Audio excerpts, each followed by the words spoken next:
Social মিডিয়াতে অপু বিশ্বাসের বিশাল একটা ফ্যান বেজ আছে, যে ফ্যান বেজটা ফেসবুক, ইউটিউব, টিকটক এই ধরনের ফ্যান বেজগুলোতে কয়েক মিলিয়ন ফলোয়ার্স তাকে ফলো করতেছে অপু বিশ্বাসকে। এখন অপু বিশ্বাস আর সাকিব খানের যে ব্যাপারটা দীর্ঘদিন যাবৎ বিভিন্ন আলোচনায় কিন্তু তারা এসেছেন বিভিন্ন সময়।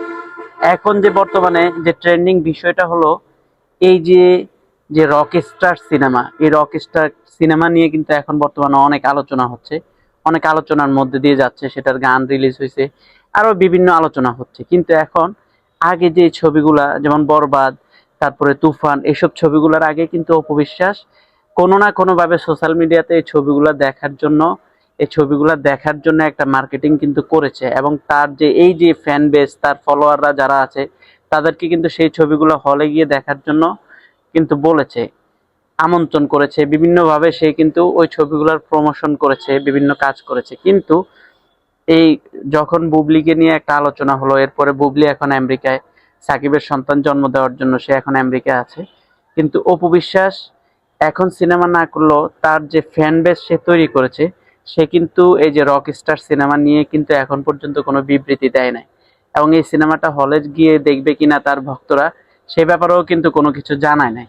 কারণ এর আগে যে প্রিন্স ছবি গেছে সেটাতেও কিন্তু অপু বিশ্বাস খুব একটা কমেন্টস করে নাই, বিদায় সেই ছবির কি হয়েছে সেটাও আপনারা বুঝতে পেরেছেন। এখন রকস্টার কিন্তু বহু অনেক বেশি একটা বাজেটের ছবি, অনেক বেশি সেটাতে পরিশ্রম করা হয়েছে, মানুষকে দেওয়ার জন্য, এফোর্ট দেওয়ার জন্য অনেক কিছু করেছে। কিন্তু এই যে যে অপু বিশ্বাসের যে বিশাল বড় ফ্যান বেস, যদি অপু বিশ্বাস তাদেরকে আমন্ত্রণ না করে যে তারা হলে গিয়ে সিনেমা দেখো, বা তারা এই মুহূর্তে ছবি রিলিজ হওয়ার পর হলে যাক, এখানে কিন্তু একটা সন্দেহ কিন্তু থেকে যাবে। অপু বিশ্বাস যদি না বলে, তাইলে এই যে বুবলি সাকিবের যে কাণ্ড ঘটেছে সেটার জন্য কিন্তু অনেক অনেক অনেক কয়েক লক্ষ ভক্তরা কিন্তু সেটাকে মেনে নিতে পারে না। মেনে নিতে না পারার কারণে তারা কিন্তু অপু বিশ্বাসের পক্ষে একটা সাপোর্টিং এ কিন্তু আছে, এবং সবসময় সোশ্যাল মিডিয়াতে দেখি যে তারা সাপোর্ট দেয়।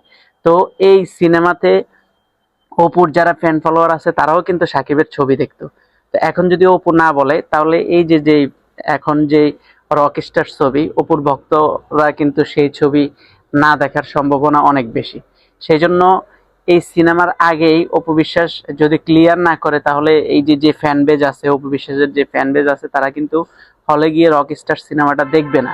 তো সাকিব খানের উচিত হবে যে কোনো ভাবেই হোক অপু বিশ্বাসকে ম্যানেজ করে হলো রকস্টার সিনেমার যে কোনো প্রমোশনাল কাজ করা, বা রকস্টার সিনেমাটা তার ভক্তরা দেখার জন্য যেভাবে হোক, যে কোনো আঙ্গিকেই হোক সেটাকে একটু প্রমোশন করা। যদি এটা সাকিব খান করতে ব্যর্থ হয়, বা অপু বিশ্বাস যদি এই প্রমোশনটা না করে, তাহলে এই যে যে বিশাল ফ্যান ফলোয়ার যারা আছে, ফ্যান বেস যারা আছে অপু বিশ্বাসের সোশ্যাল মিডিয়াতে, তারা কিন্তু এই ছবিটা দেখতে যাবে না, এটা কিন্তু কনফার্ম।